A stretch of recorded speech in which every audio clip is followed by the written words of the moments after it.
ഷാഹി ഇഫക്റ്റിലേക്ക് ഏവർക്കും സ്വാഗതം. പിണറായി സർക്കാർ അധികാരത്തിൽ വന്നതിന് ശേഷം 2016 മുതൽ 2023 വരെ കേന്ദ്ര ഗവൺമെന്റ് നാഷണൽ ഹെൽത്ത് മിഷൻ വഴി 5556 കോടി രൂപ ഈ ഗവൺമെന്റിലേക്ക് അനുവദിച്ചിട്ടുണ്ട്. ഇത് വകുപ്പ് മന്ത്രി തന്നെ ലോക്സഭയിൽ വ്യക്തമാക്കിയതാണ്. ഇതിൽ നിന്ന് ആലപ്പുഴ ജില്ലയ്ക്ക് മാത്രം 230 കോടി രൂപയിലധികം നൽകിയിട്ടുണ്ട്. കേന്ദ്ര സർക്കാർ ഈ പണം ലഭ്യമാക്കിയിട്ടുള്ളത് ഇൻഫ്രാസ്ട്രക്ചർ ഡെവലപ്മെന്റ്, മനുഷ്യ വിഭവമൊരുക്കൽ എന്നീ കാര്യങ്ങൾക്ക് വേണ്ടിയിട്ടാണ്. ഉദാഹരണത്തിന് ആവശ്യത്തിന് ഡോക്ടർമാർ, ആവശ്യത്തിന് നഴ്സസ്, അറ്റൻഡന്റ്മാർ തുടങ്ങി ഒരു ആശുപത്രിയുടെ നിലനിൽപ്പിനാവശ്യമായിട്ടുള്ള സാഹചര്യങ്ങൾ ഒരുക്കാൻ വേണ്ടിയാണ് ഇത്രയും പണം കേന്ദ്ര ഗവൺമെന്റ് നൽകിയിട്ടുള്ളത്. എന്നാൽ ഇന്ന് ആശുപത്രികൾ മനുഷ്യരുടെ ജീവൻ രക്ഷാ കേന്ദ്രങ്ങൾ ആകേണ്ടതിനു പകരം ആശുപത്രി, ചില ഡോക്ടർമാർ ആശുപത്രികളിൽ ആരാച്ചാർമാരെ പോലെ പ്രവർത്തിക്കുകയാണ്. നമുക്കറിയാം, കഴിഞ്ഞ ദിവസം ഹരിപ്പാട് മരണമടഞ്ഞിട്ടുള്ള മജീദും അതുപോലെ തന്നെ ശ്രീമാൻ രാമചന്ദ്രനും ചികിത്സ ലഭിക്കാതെ തിരുവനന്തപുരത്ത് മെഡിക്കൽ കോളേജിൽ മരണമടഞ്ഞിട്ടുള്ള വേണുവും ഏറ്റവും അവസാനം കോഴിക്കോടിലെ സ്വന്തം ജോലി ചെയ്യാൻ നിർവാഹമില്ലാതെ എൻ്റെ ജീവിതം നഷ്ടപ്പെടലിന്റെ അവസ്ഥയിലാണ് എന്ന് വേദനിച്ചുകൊണ്ട് നമ്മുടെ മുന്നിൽ സമരരംഗത്ത് വന്ന, ശരീരത്തിൽ കത്രിക വെച്ച് അതിന്റെ ദുരന്തം അനുഭവിച്ച ഹർഷീനയും, ഏറ്റവും അവസാനം ആലപ്പുഴയിൽ നമ്മൾ കണ്ടിട്ടുള്ള നമ്മുടെ ഉഷ ജോസഫും ഉൾപ്പെടെ ഈ സർക്കാരിൻ്റെ ആശുപത്രികളിലെ സർജറികളിലെ കെടുകാര്യസ്ഥത അനുഭവിച്ചിട്ടുള്ള മനുഷ്യരാണ്. അപ്പൊ എന്താണ് ഗവൺമെന്റ് ആശുപത്രികൾ ഇത്തരം ഒരു സാഹചര്യത്തിലൂടെ കേരളത്തിൽ മുന്നോട്ട് പോകുന്നത് എന്ന് ഈ പൊതുസമൂഹത്തോട് ഉത്തരം പറയാൻ ബാധ്യതപ്പെട്ട വ്യക്തി ആരോഗ്യവകുപ്പ് മന്ത്രി മാത്രമല്ല, കേരളത്തിന്റെ മുഖ്യമന്ത്രി പിണറായി വിജയൻ കൂടിയാണ്. വലിയ സമരം ഇപ്പോൾ കേരളത്തിൽ നടക്കുകയാണ്. സർക്കാർ ആശുപത്രികളിലെ ഡോക്ടർമാർ ഉൾപ്പെടെ വലിയ സമരരംഗത്ത് നിൽക്കുമ്പോൾ അവർ കേരളത്തിന്റെ മുഖ്യമന്ത്രിയെ കാണണം എന്നാവശ്യപ്പെട്ടു. മുഖ്യമന്ത്രി പറഞ്ഞു മുഖ്യമന്ത്രിക്ക് സമയമില്ല. മുഖ്യമന്ത്രി സർക്കാർ ആശുപത്രികളിലെ ഡോക്ടർമാർ നടത്തുന്ന സമരത്തിൽ അവരുടെ കാര്യങ്ങൾ കേൾക്കാൻ സമയം കൊടുത്തില്ലെങ്കിൽ ആർക്കാണ് അതിന്റെ നഷ്ടം? അതിന് നഷ്ടം എന്ന് പറയുന്നത് കേരളത്തിലെ പാവപ്പെട്ട രോഗികളുടെ, മേജർ സർജറികൾ നിശ്ചയിച്ചിട്ടുള്ള രോഗികളുടെ ജീവനാണ് നഷ്ടപ്പെടുന്നത്. ആ നഷ്ടം നമുക്കാണ്. അപ്പൊ കേരളത്തിൽ പാവപ്പെട്ടവരുടെ, രോഗികളുടെ മേജർ ശസ്ത്രക്രിയകൾ മുടങ്ങി, ആവശ്യമായിട്ടുള്ള OP സൗകര്യങ്ങളെല്ലാം മുടങ്ങി. അപ്പൊ സർക്കാർ മേഖല സ്തംഭനാവസ്ഥയിൽ നിൽക്കുമ്പോഴും ഇവിടത്തെ ഈ ഡോക്ടർമാരുടെ സമരം എന്താണ് എന്ന് കേൾക്കാൻ തയ്യാറാകാതെ കേരളത്തിന്റെ സർക്കാർ മേഖലയെ അധപ്പതിപ്പിച്ചുകൊണ്ടിരിക്കുന്നതിന്റെ ഉത്തരവാദി എന്ന് പറയുന്നത് കേരളത്തിന്റെ ഭരണകൂടത്തിന്റെ തലവനായിട്ടുള്ള ശ്രീമാൻ പിണറായി വിജയനാണ്. കേരളത്തിൽ വലിയ രീതിയിൽ എപ്പോഴും പ്രസംഗിക്കും, ഞാൻ പാവപ്പെട്ടവരുടെ നേതാവാണ്, ഞാൻ പാവപ്പെട്ടവരുടെ മുഖ്യമന്ത്രിയാണ്, ഞാൻ വന്നതിന് ശേഷം പാവപ്പെട്ടവർക്ക് ഗുണകരമായിട്ടുള്ള ഒട്ടനവധി കാര്യങ്ങൾ ചെയ്തിട്ടുണ്ട്, നാടിനെ അതിദാരിദ്ര്യ വിമുക്തമാക്കിയിട്ടുണ്ട് എന്നെല്ലാം പറയുന്ന ഈ മുഖ്യമന്ത്രിയുടെ നേതൃത്വത്തിൽ ആരോഗ്യ വകുപ്പിനെ തകർക്കുന്ന, ഇത്തരത്തിലുള്ള മെഡിക്കൽ കോളേജുകളെയും ജില്ലാ ആശുപത്രികളുടെയും നിലവാരം തകർക്കുന്ന നിരവധി കാര്യങ്ങൾ ചെയ്തു കൂട്ടിയിട്ടുണ്ട്. അതായത് കാലാവധി കഴിഞ്ഞ മരുന്നുകൾ കോടിക്കണക്കിന് രൂപയുടെ സർക്കാർ ആശുപത്രികളിൽ നിന്ന് കണ്ടെത്തിയിട്ടുണ്ട്. ഒന്നാം പിണറായി വിജയൻ ഗവൺമെന്റിന്റെ സമയത്ത് PPE കിറ്റുകൾ വരെ കോടിക്കണക്കിന് രൂപയുടെ അഴിമതി നടന്നു ആരോഗ്യ മേഖലയിൽ എന്ന് കണ്ടെത്തിയിട്ടുണ്ട്. ഈ ഒരു സാഹചര്യം നമ്മുടെ മുന്നിൽ നിലനിൽക്കുമ്പോൾ ഇവിടെ വലിയ ഒരു കച്ചവടം സർക്കാർ അറിഞ്ഞുകൊണ്ട്, കേരളത്തിന്റെ മുഖ്യമന്ത്രിയും മാർക്സിസ്റ്റ് പാർട്ടിയും അറിഞ്ഞുകൊണ്ട് കേരളത്തിൽ വലിയ ഒരു കച്ചവടം അവർ നടത്തിയിരിക്കുകയാണ്. അപ്പൊ ഈ കച്ചവടം നടത്തിയിട്ടുള്ളത് വലിയൊരു കമ്പനി, ആ കമ്പനിയുടെ പേര് P1 ഇൻഫ്രാസ്ട്രക്ചർ പ്രൈവറ്റ് ലിമിറ്റഡ് എന്നാണ്. ഈ P1 ഇൻഫ്രാസ്ട്രക്ചർ പ്രൈവറ്റ് ലിമിറ്റഡ് എന്ന് പറയുന്ന ഈ കമ്പനിക്ക് 2021 വരെ നമ്മുടെ നാട്ടിൽ യാതൊരു തരത്തിലുമുള്ള ബിസിനസ്സും അവർ നടത്തുന്നില്ല. ആ കമ്പനി P1 ഇൻഫ്രാസ്ട്രക്ചർ കമ്പനി 2021 8/3/2021 2 കോടി രൂപ മാർക്സിസ്റ്റ് പാർട്ടിക്ക് സംഭാവന നൽകിയിട്ടുണ്ട്. അപ്പൊ P1 ഇൻഫ്രാസ്ട്രക്ചർ കമ്പനി 8/3/2021 2 കോടി രൂപ മാർക്സിസ്റ്റ് പാർട്ടിയുടെ പാർട്ടി ഫണ്ടിലേക്ക് നൽകുകയും 9/3/2021 വീണ്ടും ഒരു 2 കോടി രൂപ മാർക്സിസ്റ്റ് പാർട്ടിയുടെ ഫണ്ടിലേക്ക് നൽകുകയും ചെയ്തത് 2021 2021 ശേഷം ഇവിടെ കേരളത്തിൽ ആ കമ്പനി ഒരു ഉപകമ്പനിയാണ്.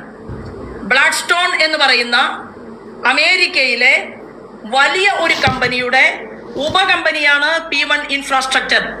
ആ വലിയ കമ്പനി ഈ ഉപകമ്പനിയെ മുന്നിൽ നിർത്തിക്കൊണ്ട് Blackstone owned health platform quality care to buy KIMS Kerala, കേരളത്തിലെ 10ഓളം വരുന്ന പ്രൈവറ്റ് കമ്പനികളെ അവർ വാങ്ങിയിരിക്കുകയാണ്.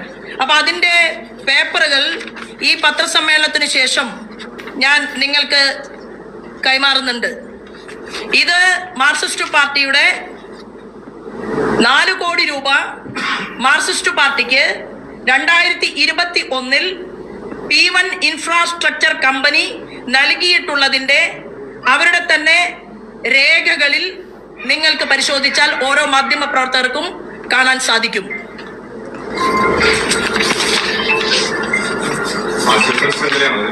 ഇത് വലിയ ഒരു ആശുപത്രി ശൃംഖലയാണ്. ഇത്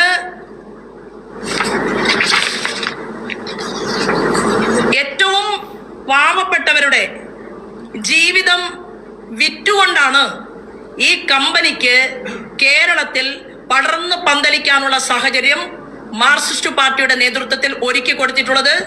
ഈ 2021 ശേഷം നമുക്ക് നോക്കിയാൽ കാണാൻ സാധിക്കും, നമ്മുടെ സർക്കാർ മെഡിക്കൽ കോളേജുകൾ കേന്ദ്രീകരിച്ചുകൊണ്ട് ഒരു വർഷം 13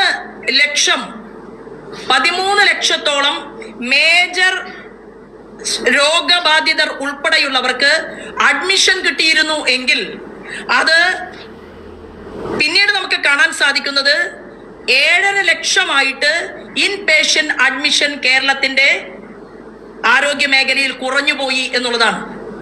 അതായത് ഏതാണ്ട് 13 ലക്ഷത്തിനും 15 ലക്ഷത്തിനും വരുന്ന ആളുകൾ ഇൻ പേഷ്യൻസ് ആയിട്ട് നമ്മുടെ സർക്കാർ ആശുപത്രികളിൽ അഭയം തേടിയിരുന്നപ്പോൾ ഈ കമ്പനിയുമായിട്ട് കരാറുണ്ടാക്കുകയും ഈ കമ്പനി സ്വകാര്യ മേഖലയിലെ ചെയിൻ ഓഫ് കിംസിന്റെയും ആസ്റ്ററിന്റെയും മുഴുവൻ സ്ഥാപനങ്ങളെയും വാങ്ങുകയും ചെയ്തതിനു ശേഷം നമുക്ക് കാണാൻ സാധിക്കുന്നത് 7.5 ലക്ഷമായിട്ട് ആ രോഗികളുടെ അഡ്മിഷൻ നമ്മുടെ ആരോഗ്യ മേഖലയിൽ കുറഞ്ഞു എന്നുള്ളതാണ്.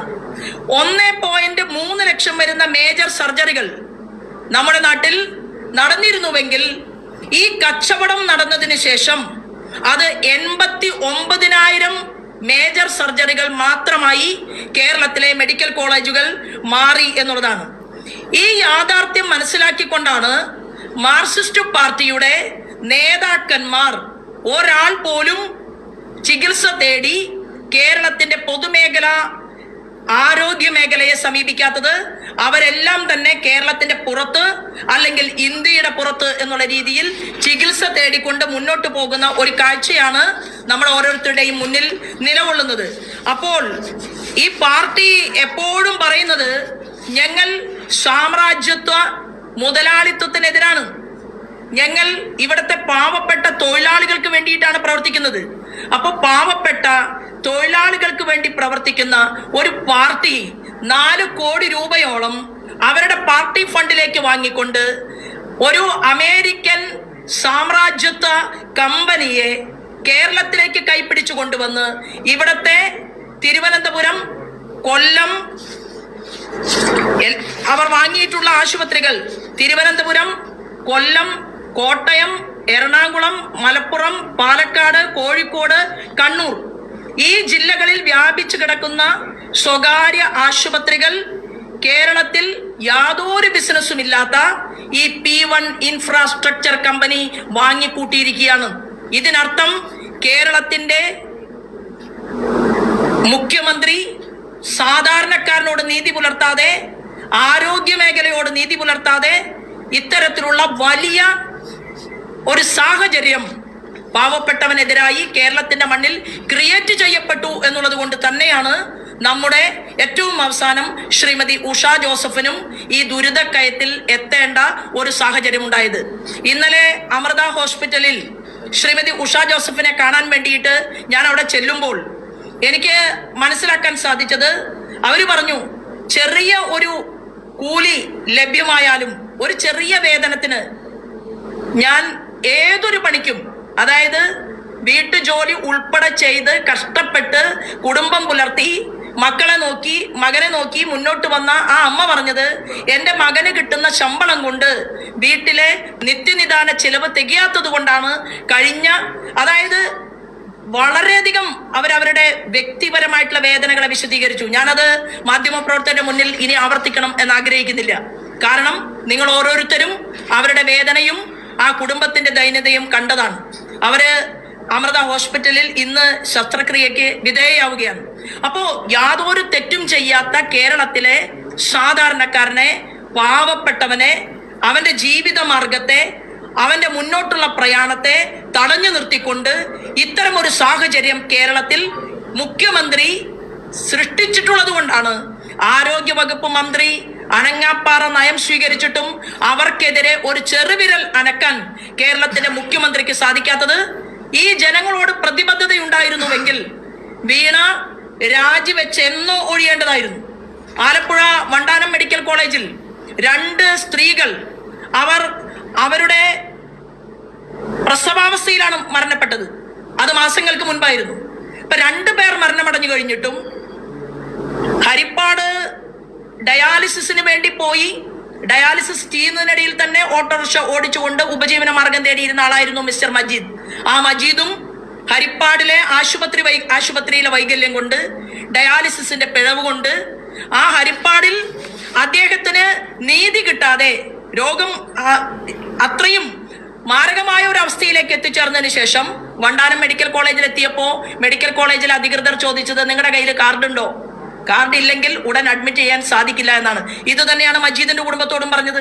അപ്പോ ഡയാലിസിസിന്റെ പിഴവ് മൂലം, ആ ആശുപത്രിയുടെ പിഴവ് മൂലം വലിയൊരു ആശുപത്രി എന്ന് പറഞ്ഞ ആലപ്പുഴ വണ്ടാനം മെഡിക്കൽ കോളേജിൽ ചെല്ലുമ്പോൾ അവിടെയും ആ മനുഷ്യരോട് നീതി പുലർത്താൻ സാധിക്കുന്നില്ല, അവർക്ക് ആവശ്യമായിട്ടുള്ള ചികിത്സ കൊടുക്കുന്നില്ല, അവർ അറ്റൻഡ് ചെയ്യാൻ ആളുകളില്ല എന്നുള്ള ഒരു സാഹചര്യം കേരളത്തിന്റെ മണ്ണിൽ തുടരുകയാണ്.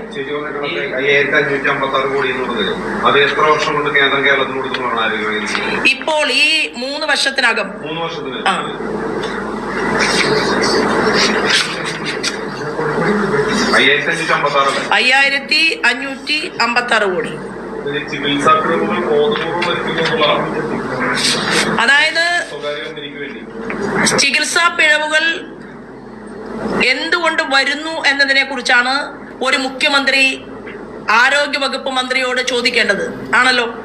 അതായത് ഒരു ഗതിയും പരഗതിയും ഇല്ലാത്ത മനുഷ്യർ, ജീവിക്കാൻ ഒരു മാർഗവുമില്ലാത്ത വ്യക്തികൾ, അവരവരുടെ സർജറിക്ക് വേണ്ടി ആശുപത്രിയിൽ ചെല്ലുമ്പോൾ അവരുടെ ജീവൻ രക്ഷപ്പെടുത്തി കൊടുക്കേണ്ടതിന് പകരം അവർ മരണമടയുകയാണെങ്കിൽ സ്വാഭാവികമായിട്ടുള്ള ഒരു ബോധം മനുഷ്യരുടെ മനസ്സിലേക്ക് കുത്തിവെക്കുകയാണ്.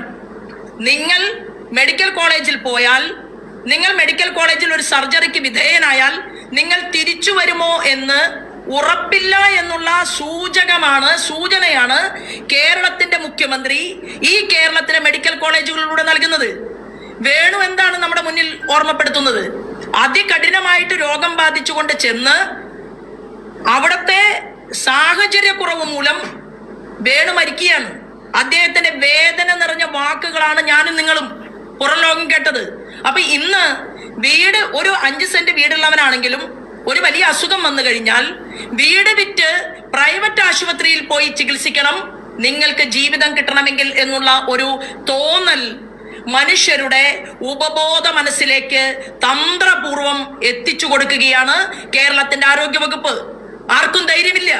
കാരണം ഓപ്പറേഷന് പോകുന്ന ആളുടെ സർജറി കഴിഞ്ഞാൽ സർജറിക്ക് ഉപയോഗിച്ച വസ്തുക്കൾ തുന്നിക്കെട്ടി കൊടുക്കുക, കുപ്പിച്ചില്ല് കയ്യിൽ നിന്നും നീക്കം ചെയ്യാൻ വേണ്ടി ഒരു സാധാരണക്കാരൻ ആശുപത്രിയെ സമീപിക്കുമ്പോൾ കുപ്പിച്ചില്ല് കൈക്കുള്ളിൽ വെച്ചുകൊണ്ട് തന്നെ തുന്നിക്കെട്ടി കൊടുക്കുക. നമ്മുടെ തൊട്ടടുത്ത് ഒരു പെൺകുട്ടി അവളുടെ ചികിത്സയ്ക്ക് വേണ്ടി പോയി അവസാനം കൈ പഴുത്ത് കൈ മുറിച്ചു മാറ്റേണ്ട ഒരു സാഹചര്യം കേരളത്തിന്റെ മണ്ണിൽ ഉണ്ടാവുക. അപ്പൊ എന്ത് ബോധമാണ്, എന്ത് സൂചനയാണ് കേരളത്തിന്റെ ആരോഗ്യ വകുപ്പ് ഇവിടുത്തെ സാധാരണക്കാരന് അവരുടെ മനസ്സിലേക്ക് എത്തിച്ചു കൊടുക്കുന്നത്? ഇത് വർദ്ധിക്കുമ്പോൾ, ഈ ചിന്ത വർദ്ധിക്കുമ്പോൾ 5 സെന്റ് സ്ഥലം വിറ്റാലും വേണ്ടില്ല, എനിക്ക് എൻ്റെ അച്ഛനെ രക്ഷിക്കണം അല്ലെങ്കിൽ എനിക്ക് എൻ്റെ അമ്മയെ രക്ഷിക്കണം എന്നുള്ള തോന്നൽ ആശുപത്രിയിലേക്ക് പോകുന്ന സാധാരണക്കാരന്റെ മനസ്സിൽ സൃഷ്ടിക്കപ്പെടുമ്പോൾ എന്തുകൊണ്ടാണ് അടിയന്തര നടപടികൾ സ്വീകരിക്കാത്തത്? എന്നെങ്കിലും കേരളത്തിന്റെ ചരിത്രത്തിൽ ഒരു വകുപ്പ് മന്ത്രിയുടെ ഭാഗത്തു നിന്ന് ഇത്ര കണ്ട് വിട്ടുവീഴ്ചയുണ്ടായിട്ടും ആ മന്ത്രിയെ തന്നെ ആരോഗ്യ വകുപ്പിന്റെ ചുമതലയിൽ ഇരുത്തിക്കൊണ്ട് മുഖ്യമന്ത്രി മുന്നോട്ട് പോകുന്നതിന്റെ കാരണം എന്താണ്? എന്തുകൊണ്ടാണ് ശ്രീമതി വീണ ഇത്ര ധൈര്യത്തോടുകൂടി കേരളത്തിന്റെ പൊതുസമൂഹത്തിന്റെ മുന്നിൽ അഹന്തയോടുകൂടി സംസാരിക്കുന്നത്? എന്താ അതിന്റെ കാരണം? കോട്ടയം മെഡിക്കൽ കോളേജിൽ മകളുടെ കൂടെ കൂട്ടിരിക്കാൻ പോയ അമ്മ കെട്ടിടം തകർന്ന് വീണ് മരിച്ചു. ആ കെട്ടിടം തകർന്ന് വീണ് മരിക്കുമ്പോഴും, ആശുപത്രിയിലെ ഗർഭിണികൾ മരണപ്പെടുമ്പോഴും, പിഞ്ചു കുഞ്ഞുങ്ങൾ മരിക്കുമ്പോഴും, സർജറി ചെയ്ത ആളുകളുടെ ജീവൻ നഷ്ടപ്പെടുമ്പോഴും ഇത്ര ധൈര്യത്തോടുകൂടി എന്തുകൊണ്ടാണ് ആരോഗ്യ വകുപ്പ് മന്ത്രി മുന്നോട്ട് പോകുന്നത്? മന്ത്രിമാർ ഉള്ളിൽ ചിരിക്കുകയാണ്. അവർക്കെല്ലാം കാര്യമറിയാം. മാർക്സിസ്റ്റ് പാർട്ടി കേരളത്തിൽ പരിശ്രമിക്കുന്നത് ഇവിടത്തെ സാധാരണക്കാരനെ രക്ഷിക്കാൻ വേണ്ടിയിട്ടല്ലെന്നും ഈ പാർട്ടിയുടെ നേതൃത്വവും ഈ പാർട്ടിയിലെ ഏറ്റവും പ്രധാനിയായിട്ടുള്ള പിണറായി വിജയനും ഈ അമേരിക്കൻ ലോബിയുമായിട്ട് സഖ്യം ചെയ്തിട്ടുണ്ട് എന്നുള്ളതും ഇവിടത്തെ എല്ലാ മന്ത്രിമാർക്കും മനസ്സിലായിട്ടുണ്ട്. അപ്പൊ എങ്ങനെയാണ് തെറ്റ് ചെയ്യുന്ന ഒരു മന്ത്രിയെ ഈ മന്ത്രിസഭയിൽ നിന്ന് പുറത്താക്കാൻ സാധിക്കുക? ഭാരതീയ ജനതാ പാർട്ടി ആവശ്യപ്പെടുന്നത് ആരോഗ്യ മേഖലയിലെ ഈ തെറ്റുകളെ കുറിച്ച് അടിയന്തരമായി പരിശോധന നടത്താൻ ഒരു ജുഡീഷ്യൽ എൻക്വയറിക്ക് ഗവൺമെന്റ് തയ്യാറാകണം എന്നുള്ളതാണ്. എന്താണ് നമ്മുടെ മെഡിക്കൽ കോളേജുകളിൽ നടക്കുന്നത്? എന്താണ് അവിടുത്തെ സാഹചര്യം? എന്തുകൊണ്ടാണ് ഇങ്ങനെ നിരന്തരം പാവപ്പെട്ട മനുഷ്യർ മരിച്ചു വീഴുന്നത്? അതിനെക്കുറിച്ച് ഒരു ജുഡീഷ്യൽ എൻക്വയറിക്ക് തയ്യാറാകണം എന്ന് ഭാരതീയ ജനതാ പാർട്ടി ആവശ്യപ്പെടുകയാണ്.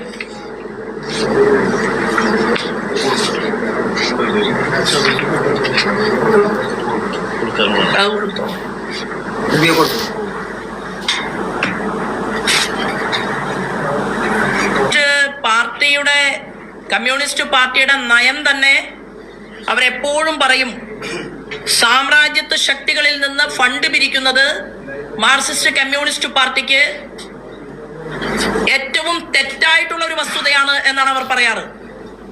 അപ്പൊ സാമ്രാജ്യത്വ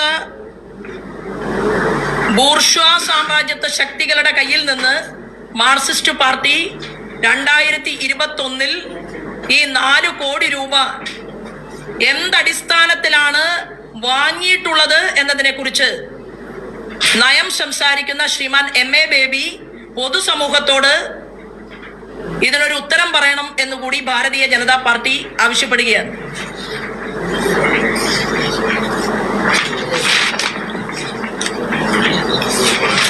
കഴിഞ്ഞ 5000 കോടി രൂപയിൽ ഗവൺമെന്റിന്റെ ഭാഗത്തു നിന്ന് കിട്ടിയിട്ടും ഇങ്ങനെ മനുഷ്യർ കേരളത്തിൽ പിടഞ്ഞു വീണ് മരിക്കുകയാണെങ്കിൽ അതുമായി ബന്ധപ്പെട്ടുകൊണ്ട് കേന്ദ്ര ആരോഗ്യ വകുപ്പ് മന്ത്രിക്ക് ഭാരതീയ ജനതാ പാർട്ടിയുടെ ഭാഗത്തു നിന്ന് ഒരു പരാതി ഇന്നലെ സമർപ്പിച്ചിട്ടുണ്ട്.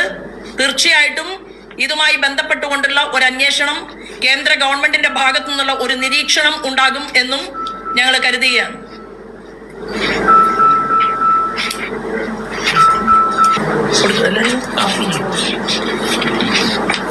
പുതിയ വിശേഷങ്ങളുമായി വീണ്ടും കാണാം. അതുവരെ എല്ലാവർക്കും നന്ദി, നമസ്കാരം.